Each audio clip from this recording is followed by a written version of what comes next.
Maabitha a borithi nĩ marĩkĩtie gwĩkinyia mũgũnda gwa former president Uhuru Kenyatta na bamĩrĩ yake, mũgũnda wa Northlands ũrĩa mũthenya wa ira ũrakorirwo ũgũtharĩkĩrwo.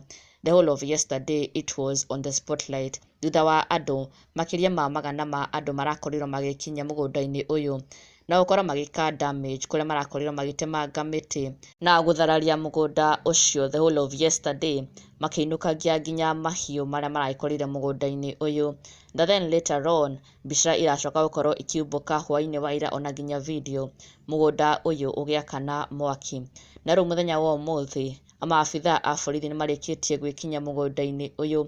Mbica nĩ irĩkĩte gũkorwo igĩtrend nenda-inĩ, maabitha a borithi makĩonekana gũkorwo magĩkinya mũgũnda-inĩ ũyũ wa Northland, na it's a good number of police officers arĩa marĩkĩtie gwĩkinyia kũu. Nĩ maabitha makĩrĩtie makĩria ma 10 arĩa marĩkĩtie gwĩkinyia kũu, na mbica nĩcio ici haha as you can see, ona nginya magĩkinya na ngari ciao na ona nginya makĩonekana ta mara assess na kũrora the situation today, mũthenya wa ũmũthĩ ũrĩa gũkĩhana.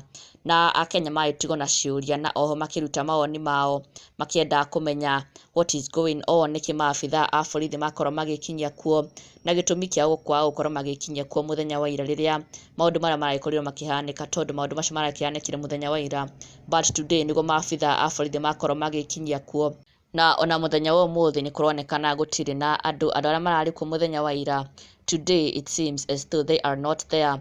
No mũthenya wa ira nĩguo marakorirwo magĩtharĩkĩra, no mũthenya wa ũmũthĩ maabitha a borithi nĩo marĩkĩtie gwĩkinyia kuo mũgũnda ũyũ wa former president Uhuru Kenyatta wa Northlands.